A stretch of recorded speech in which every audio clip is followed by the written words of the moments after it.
பழனிசாமி இன்னைக்கு ராணிப்பேட்டையில் பேசியிருக்காரு.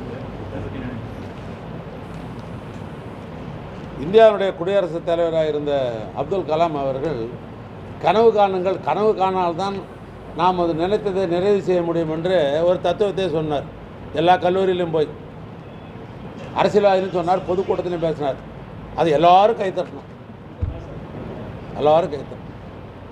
அதனால் நாங்கள் காணுற கனவு, எங்கள் முதலமைச்சர் காணுற கனவு இது நிச்சயிக்கப்பட்ட கனவு, வெற்றி பெறுகிற கனவு. இந்த கனவு எடப்பாடியார் காணுகிற கனவு என்பது இது பொய்க்கனவு. மதுரையில் பாஜகவினர் கூடினா திமுகவினருக்கு அச்சம் ஏற்படும் சொல்லிட்டு முன்னாள் ஆளுநர் தமிழிசை மதுரையில் பாஜகவினர் கூடினா திமுகவினருக்கு அச்சம் ஏற்படும் அப்படின்னு சொல்லி பேட்டி கொடுத்தாங்க. இப்போ இதுக்கு முன்னால் மதுரையில் பாஜக கூடந்தே கிடையாது, வந்ததே கிடையாது, இது வரைக்கும் வராதே இருந்தாங்களா தமிழ்நாட்டில்? அவங்க பாஜக போயின்னு தான் இருக்கிறாங்க. அங்கே எங்களுடைய கூட்டணி கட்சியினுடைய நாடாளுமன்ற உறுப்பினர் இந்திய மார்க்சிஸ்ட் கம்யூனிஸ்டை சேர்ந்த வெங்கடேசன் தோழர் அங்கே இருக்கிறாரு. தேர்தலில் சந்தித்தோம். இல்லை தமிழ்நாட்டில் பிஜேபி தேர்தலில் நிற்காத இருந்தாங்களா? இல்லை அங்கே வந்தாக்க பாஜக வந்தால் ஒன்று வச்சுக்கோங்க, இது முழுக்க முழுக்க திராவிட மாடல் மண், திராவிட மண், தந்தை பெரியாருடைய மண், பேரறிஞர் அண்ணாவால் பக்குவப்படுத்தப்பட்ட மண், அண்ணன் கலைஞரால் தமிழ் உணர்வை ஊட்டி வளர்த்த மண். அந்த 3 பேருடைய மொத்த ஒருவன் தான் தமிழ்நாட்டுடைய முதலமைச்சர். இதை மாதிரிலாம் சொல்கிறதுக்கெல்லாம் தமிழ்நாட்டு முதலமைச்சர் அசைஞ்சு கொடுக்க மாட்டார். அவருடைய எண்ணங்கள் அத்தனையும் மக்களை நோக்கி போகிறது. மக்களுக்கு என்ன செய்யலாம், திட்டங்கள் என்ன செய்யலாம், அவங்களுடைய பிரச்சனைகளை எப்படி தீர்த்து வைக்கலாம், அவங்களுடைய குடும்பத்தை எப்படி நிறைவு செய்யலாம், அந்த தனிமனித குடும்பத்தினுடைய பொருளாதாரத்தை எப்படி உயர்த்தலாம் என்ற அடிப்படையில் போய் கொண்டிருக்கிற முதலமைச்சர், நம்முடைய முதலமைச்சர். அவரவர்கள் தன்னுடைய அரசியல் முகத்தை காட்டுவதற்காக ஆங்காங்கு பத்திரிகையாளர்கள் சந்திப்பிலும் சரி அல்ல பொதுக்கூட்டில் ஏதாவது பேசிட்டு இருப்பாங்க. அதை நாங்கள் எல்லாம் பொருட்படுத்துறதில்லை. 2026 ஆண்டு சட்டப்பேரவை தேர்தலுக்காக திமுக பொதுக்குழு கூட்டியிருக்கோம். இப்போ என்ன மாதிரியான நடவடிக்கை எடுத்துக்கொள்ளும் சார்? தேமுதிக கூட்டணிக்கு வர வாய்ப்பு? ஏற்கனவே முதலமைச்சர் அவர்கள் பொதுக்குழுவில் என்ன பேசினாரோ அவைகளெல்லாம் பத்திரிக்கையில் விட்டது. ஒன்றும் பெரிய ரகசியம்லாம் ஒன்றும் கிடையாது. 7000 பேர் பொதுக்குழு உறுப்பினர் கலந்து கொண்டார்கள்.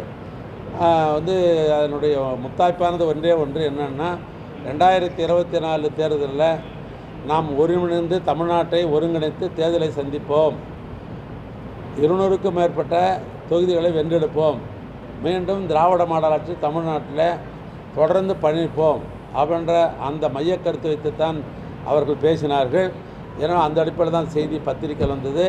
அதை நோக்கித்தான் எங்களுடைய தேர்தல் பணி போய் கொண்டிருக்கிறது. எடப்பாடி அவர்கள் திருமண நிகழ்வுகள் என்ன சொல்லியிருக்காங்கன்னா 2000 கோடியில் நீங்கள் தடுப்பணை கட்டுவதை வாக்குறுதி கொடுத்ததாக சொல்கிறாங்க, தேர்தல் வாக்குறுதியில். ஆனால் நிறைவேற்றல, என்ன தடுப்பணை கட்டுறீங்க? இப்போ நான் கேட்குறாங்களே அடுப்பணை கட்டுற வேலை என் வேலை கிடையாது. அது WRDன்னு பேர், நீர் மேலாண்மை, எங்கள் அண்ணன் துறைமுருகன். அது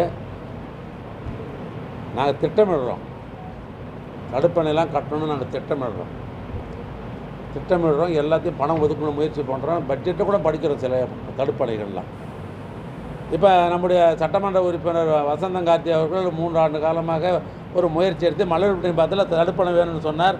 நான் முதலமைச்சர் இடத்துல மனு கொடுத்து சம்மந்தப்பட்ட அண்ணன் துறைமுருகனை பார்த்து இப்போ தடுப்பணைக்கு நாங்கள் அறிவு கொடுத்துருக்குறோம், பணம் ஒதுக்குறோம்.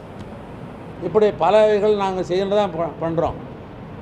திடீர்னு இயற்கைன்னு ஒன்று மழையை கடையெல்லாம் போச்சு, அந்த பக்கம் ஒரு 4 டிஸ்ட்ரிக்ட்டு, இந்த பக்கம் ஒரு 4 டிஸ்ட்ரிக்ட்டு அடித்து எல்லாம் பண்ணி க்ளோஸ் பண்ணிடுது. இப்போ அதை பார்க்கணுமா இல்லையா? அப்போ நாங்கள் திட்டமிடுவது சில நேரங்களில் இயற்கை சீற்றத்தின் காரணத்தால் ஒதுக்கப்படுகிற நிதி சில நேரங்களில் பொதுமக்களுடைய அத்தியாவசியத்திற்காக அந்த பணம் போகிற பொழுது தாமதம் ஏற்படுகிறது. இது வேற ஒன்றும் அடிப்படையில் ஒன்றும் மூடி மறைக்கிற விஷயமே இல்லை. பட்ஜெட்டில் எதுக்காக பணம் ஒதுக்குறோமோ அந்த பணம் நிறைவேறத்துக்கு முன்னால் இயற்கை சீற்றம் வருகிற பொழுது அந்த பணத்தை நாங்கள் மாற்ற வேண்டியதாக இருக்கிறது. இப்போ நாங்கள் மாற்ற வேண்டிய அவசியம் கூட இல்லை, பண்ணலாம். அது பூராமே நாங்கள் மத்திய ஒன்றிய அரசாங்கத்துக்கு நாங்கள் எழுதுகிறோம், இவ்வளவு குறைபாடு இருக்கிறது, இயற்கை சீற்றத்தால் ஏரி உடைந்து போயிருக்கிறது, பாலம் அடித்து போயிருக்குது, இந்த பக்கம் ரோடெல்லாம் சேதமடைஞ்சிருக்கிறது, பள்ளிக்கூடம் ஒழின்னு இருக்குது. இப்படி பல விஷயங்களை எடுத்து பார்க்குறோம். ஒன்றிய அரசாங்கத்தினுடைய அமைச்சர்கள் வருகிறார்கள். ராஜ்நாத் சிங் மாண்புமிகு வந்தார்.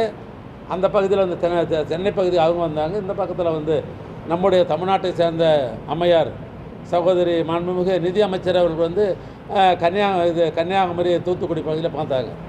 அந்த தூத்துக்குடி பகுதியில் அப்பொழுது அந்த சீற்றத்தின் மூலமாக 4 மாவட்டம் பாதிக்கப்பட்டது. அதை மேற்பார்வையிட்டு அந்த